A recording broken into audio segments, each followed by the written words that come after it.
Μιλάω για τη σημερινή κατάσταση. Είναι απαράδεκτο.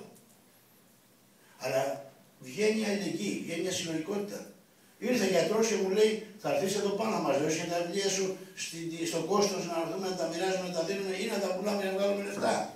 Πρέπει να ταΐσουμε αυτά τα παιδιά. 45 οικογένειες τους κόψαν το ρεύμα. Και αυτό δεν γίνεται μόνο εκεί πάνω που ήρθαν και μετά είπαν.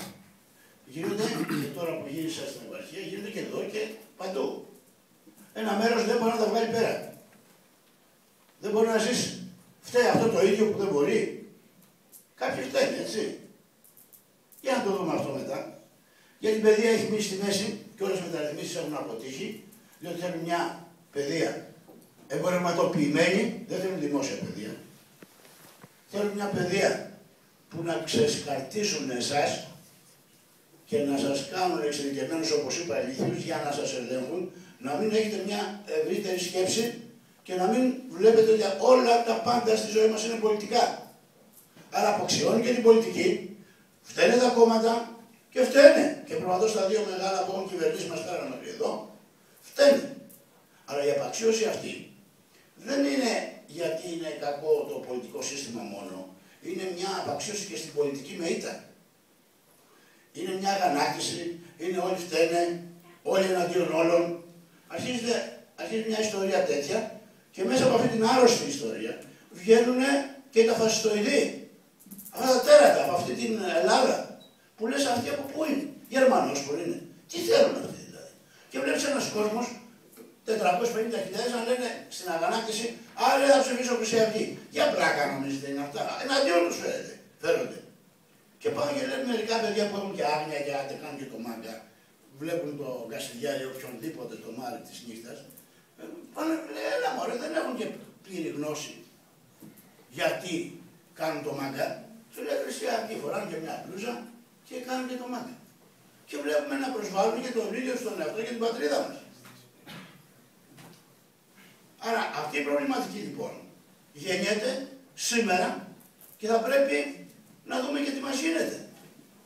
Διότι μπαίνουμε και στο επίπεδο της ελευθερίας, μιλάει για το τρίπτυχο τώρα, έτσι, που λέμε είμαστε ελεύθεροι. Και βέβαια, σε μεγάλο βαθμό σε σχέση με τη δικτατορία, που απαγορευόταν να περπατήσει με 3 παραπάνω από 3 στην αρχή, ό,τι και αν έκανες ήταν ύποπτο και την εμφάνιση ακόμα κυνηγάγανε. Μας κουρεύανε, μας κυνηγάγανε. Φοράγαμε ρούχα όπως εσείς ή σκουλαρίκια. Αλλά μην νομίζετε ότι τα βρήκατε έτοιμα. Πέσανε τον ουρανό. Κάποιοι φάγανε ξύλο, κάποιοι κουρευτήκανε, κάποιοι πήγανε μέσα. Ακόμη και το αμπέχονο που φορούσαμε, και τα άλυλα που φορούσαμε, και τα γένια που φορούσαμε, και τα μαλλιά που φορούσαμε, ήταν πρόβλημα για αυτούς. Διότι στην κοινωνία μέσα όταν είσαι νέος σχεδόν είσαι ύποπτος. Ότι θα πεις κάτι εναντίον τους. Ακόμα και του πατέρα σου και του καθηγητή σου και του συστήματος. Και αυτό είναι υγεία. Από εκεί ξεκινάει το πράγμα. Ιδάλλως τι θα είστε άβολα όντα. Αυτή η ελευθερία που έχουμε είναι σχεδόν στα μέτρα του σκεδωτή. Και την έχουν θωρακίσει και με νόμους. Αν πείτε κάτι, αν σπάσετε κάτι, αν φωνάξετε για κάτι, δεν πάτε με το ποινικό κώδικα διότι έκανες μια παραβατικότητα. Με νόμο που σε κατατάσσει στην τρομοκρατία. Δηλαδή είναι εξωφρενικά πράγματα. Άρα η ελευθερία αυτή είναι μια ψευδαίσθηση της ελευθερίας. Η δημοκρατία είναι μια ψευδαίσθηση της δημοκρατίας και μας βάζουν σε μια εικονική πραγματικότητα εδώ που αυτή η πραγματικότητα είναι τόσο σκληρή που εμείς πρέπει να τη βλέπουμε σε φαντασιακό επίπεδο δηλαδή. Ότι υπάρχει μια άλλη και θα τη βρούμε που είναι. Αλλά εγώ είχα μάθει και ήξερα ότι αν δεν μας αρέσει η πραγματικότητα, παλεύουμε εναντίον της για να αλλάξουμε, να βάλουμε τη δική μας, που εμείς θα τη δημιουργήσουμε. Που δεν θα έχει αίμα, βία και εκμετάλλευση, στο βαθμό δηλαδή που να βρισκόμαστε σαν να είμαστε υποδουλωμένοι, γιατί αυτή είναι η δημοκρατία που τη χρειάζονται, γιατί τη φέρανε στα μέτρα τους. Έχουν και το κοινοβούλιο, που εμένα με εκλέξαν τη θέση. Και πάνε και συναγελάζονται με τους Τροϊκανούς, οι οποίοι αποφασίζουν για εσάς και για το μέλλον μετά από 200 χρόνια, χρεώνουν την πατρίδα μας και πληρώνουν και τόκους και τοκοχρήσια και θα πληρώνετε κι εσείς και θα πάει παραπέρα το πράγμα. Θυμήθηκα τον εαυτό μου όταν ήμουν στην ηλικία σας, πιο μικρός. Και πήγαινα σε ένα μονοπόλιο και λέω στον πατέρα μου, γιατί ρε παιδί μου, δεν πάμε στο μπακάλικο. Λέει εκεί υπάρχουν αυτά. Να πάρω αλάτι, σπίρτα, ζάχαρη, πετρέλαιο. Και όταν πήγε τον ρώταγα πάλι, λέω τι είναι αυτό. Λέει, άσε παιδί μου, πληρώνουμε τα δάνεια της Αγγλίας. Δηλαδή από το 1827. Τώρα δηλαδή που κάνουν αυτά τα μνημόνια, για πόσα χρόνια θα πληρώνετε και μετά τα παιδιά σας και τα δυσέγγωνα. Για πόσα χρόνια. Έχετε καταλάβει πόσο υποθηκεύεται η ζωή σας, το μέλλον της πατρίδας μας και έχουν και το θράσος να λένε οι ίδιοι ότι τι να κάνουμε, εκχωρούμε και μέρος της εθνικής μας ανεξαρτησίας. Θα ακούσετε αυτό. Και της ακεραιότητας της πατρίδας. Προκειμένου να μην χρεοκοπήσουμε. Δεν είναι χρεοκοπή αυτό. Τι είναι. Τι άλλο μπορεί να συμβεί. Όταν δεν υπάρχουν εργασιακές σχέσεις. Όταν σας βάζουν να δουλέψετε με την ώρα και δεν σας πληρώνουν. Όταν δεν θα ασφαλίζεστε. Αυτά έχουν καταρρεύσει και είναι επιταγές της Τρόικας. Όταν δεν θα υπάρχει σύνταξη. Δηλαδή πιο κοινωνικό κράτος. Μια ζωή και μέσα στα πλαίσια του συστήματος, του καπιταλιστικού συστήματος, έχουν κατακτηθεί και ωράρια από το προπροηγούμενο αιώνα, το οχτάωρο, έχουν το ΙΚΑ, το δημόσιο, μέσα στα πλαίσια τους. Αυτοί οι ίδιοι έρχονται και δεν είναι μόνο ότι τα καταστρέφουν, θεωρούν ότι κάνουν και καλό. Γίνανε οι σωτήρες μας. Και εμείς φωνάζαμε ποιος θα μας σώσει από τους σωτήρες. Και η Χούντα έτσι ήρθε. Μας έβαλε στο γύψο. Να σώσει, λέει, την πατρίδα μας, την Ελλάδα. Σαν σωτήρες ήρθε ο Παπαδόπουλος και η Χούντα. Αυτά τα λέω γιατί είναι αναλογίες, έτσι, τηρουμένων των αναλογιών και των αποστάσεων. Είτε έχουμε μια δημοκρατία, τότε ήταν καθαρό το πηλίκιο, φαινόταν. Χούντα, κρίζα. Τώρα δεν φαίνεται.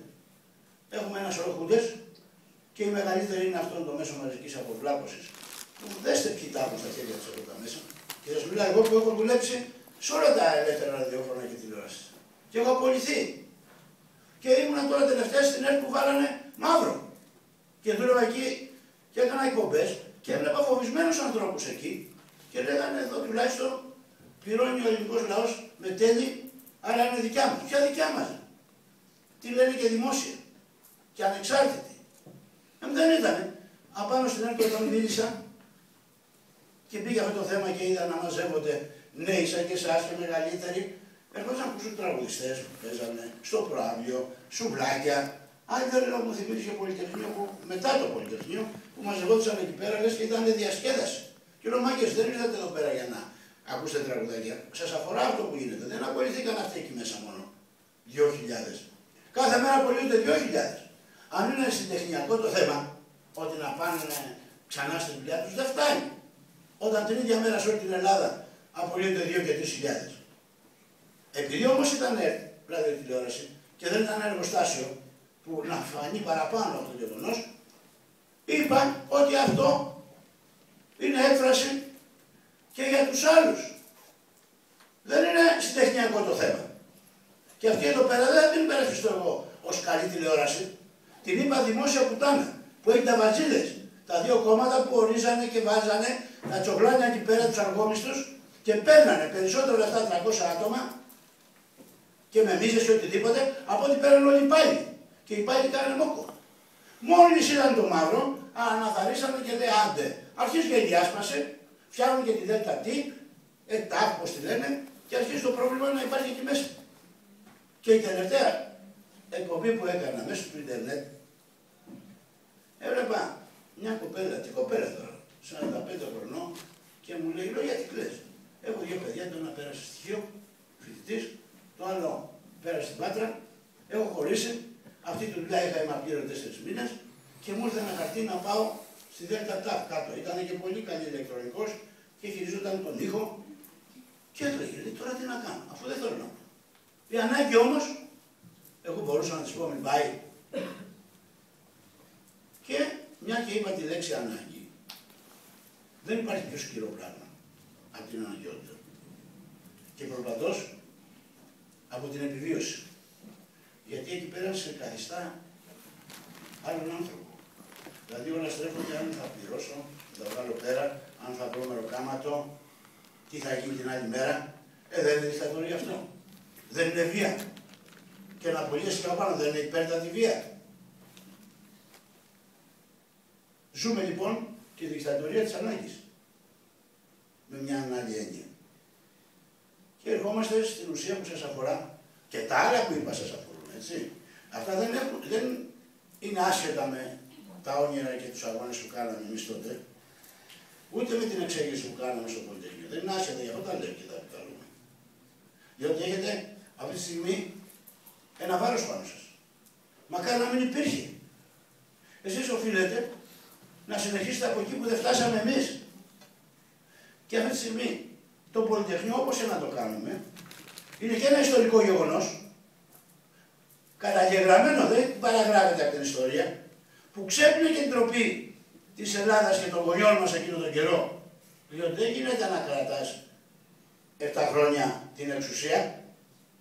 Γι' αυτό στο Πολυτεχνείο φωνάζαμε 6 χρόνια είναι πολλά, δεν θα γίνουν 7. Κάποιοι χουτίσανε.